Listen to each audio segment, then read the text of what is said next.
क्या आपने कभी सोचा है, सावन के महीने में ये लाखों लोग कांवर लिए क्यों चलते हैं? नंगे पांव, सिर पर गंगाजल, होठों पर बम बम भोले और मन में एक ही लक्ष्य, भोलेनाथ तक पहुंचना।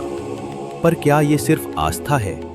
नहीं, इसके पीछे है एक हजारों वर्षों पुरानी पौराणिक कथा, एक ऐसा इतिहास जिसे न राम भूले न रावण। आज हम जानेंगे कांवर यात्रा की असली शुरुआत कैसे हुई और भगवान शिव को गंगा जल अर्पित करने की यह परंपरा किन पुराणों से निकलकर आई है। कथा सुनने से पूर्व सच्चे शिव भक्त वीडियो को लाइक और शेयर जरूर करें और चैनल को सब्सक्राइब करना ना भूलें। त्रेता युग में अयोध्या के राजा दशरथ के पुत्र श्री राम वनवास पर गए। वन विहार करते करते श्री राम, लक्ष्मण और सीता मगध जनपद में पहुंचे। वहां की प्रकृति अत्यंत रमणीय थी। आषाढ़ समाप्त हो चुका था और सावन का महीना आरंभ हो गया था। हरियाली छाई थी, आकाश से हल्की फुहारें गिर रही थी, पक्षियों का मधुर कलरव था और वातावरण भक्ति और सौंदर्य से परिपूर्ण था। श्री राम जब गंगा नदी के तट पर पहुंचे तो वहां की शांति और पवित्रता ने उन्हें मंत्रमुग्ध कर दिया।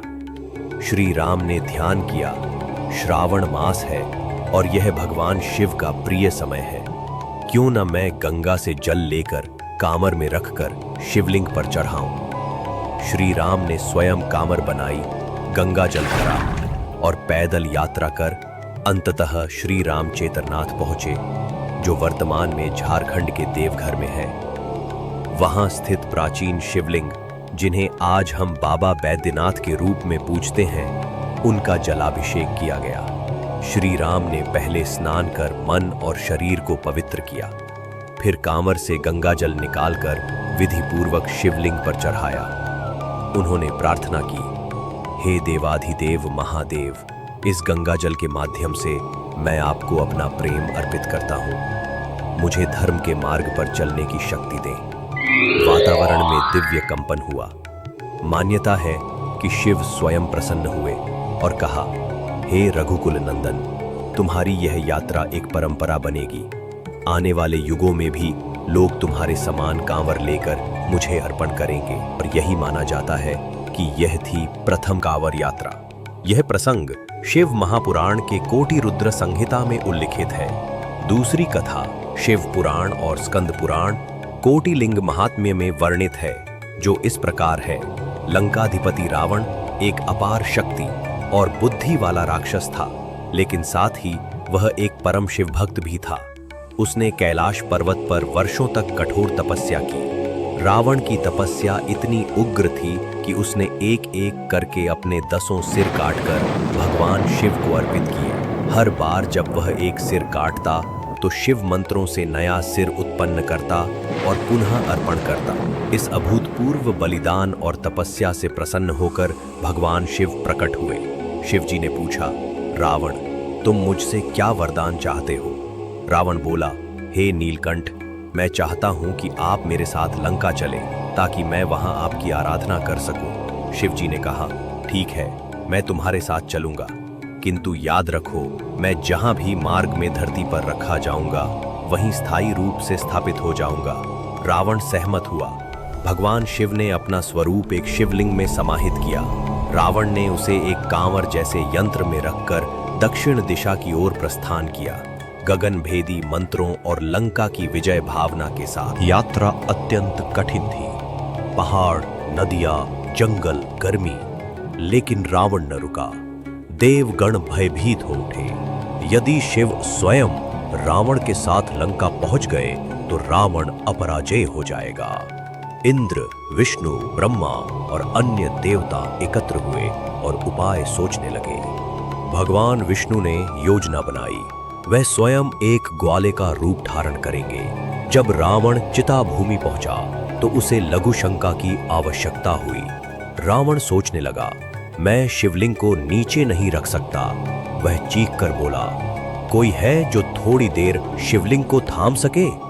तभी भगवान विष्णु एक ग्वाले का रूप धारण कर आए। रावण ने ग्वाले को देखा और शिवलिंग सौंपते हुए कहा, बस कुछ पल थामना, मैं शीघ्र ही लौटूंगा, किंतु ध्यान रहे शिवलिंग को जमीन पर मत रखना। ग्वाला बोला, ठीक है, परंतु मैं अधिक देर नहीं थाम सकूंगा। जैसे ही रावण दूर गया, ग्वाले ने शिवलिंग को नीचे धरती पर रख दिया। शिवलिंग जमीन से ऐसा चिपक गया मानो वह वहां जन्मा हो। कुछ समय बाद रावण लौटकर आया और देखा शिवलिंग धरती पर रखा है तो वह क्रोधित हो उठा। उसने पूरी ताकत लगाकर शिवलिंग को उठाने की कोशिश की, परंतु शिवलिंग टस से मस नहीं हुआ। उसने शिवलिंग को खींचा और उस पर उसकी उंगलियों के निशान रह गए। आज भी बाबा बैद्यनाथ के शिवलिंग पर एक हल्का सा दबाव महसूस होता है, जो इसी कथा से जुड़ा है। तभी आकाशवाणी हुई। भगवान शिव बोले, रावण, तुमने शिवलिंग को धरती पर रखा है, अब यहीं मेरा वास होगा। यह भूमि अब तीर्थ बन गई है। जो भी भक्त श्रद्धा से यहाँ आकर मुझे जल चढ़ाएगा, उसकी सभी मनोकामनाएं पूर्ण होंगी और उसे मोक्ष की प्राप्ति होगी। रावण निराश तो हुआ, लेकिन उसने वहीं पर शिवलिंग की पूजा अर्चना की और शिवलिंग पर जल चढ़ाया और लंका लौट गया। यह वही स्थल है जो आज बाबा बैद्यनाथ धाम के नाम से प्रसिद्ध है। यह वर्तमान झारखंड के देवघर में स्थित है, जहां सावन में लाखों भक्त गंगा से जल भरकर लोग कांवर में रखकर पैदल चलकर देवघर पहुंचते हैं और बाबा बैद्यनाथ पर चढ़ाते हैं। पद्म पुराण के अनुसार गंगा जल की एक एक बूंद में तीर्थों का सार होता है। यह जल शिव को सबसे प्रिय है, क्योंकि उन्होंने गंगा को अपनी जटाओं में समाहित किया। जब भक्त गंगा जल लेकर शिवलिंग पर अर्पित करता है तो वह पापों से मुक्त होता है। सावन मास में यह प्रभाव 1000 गुना बढ़ जाता है। स्कंद पुराण के अनुसार श्रावणे मासी गंगायाम स्नात्वा शिवम पूजयेत अर्चेत्वा जलम दत्वा मुक्तो भवति जन्मता।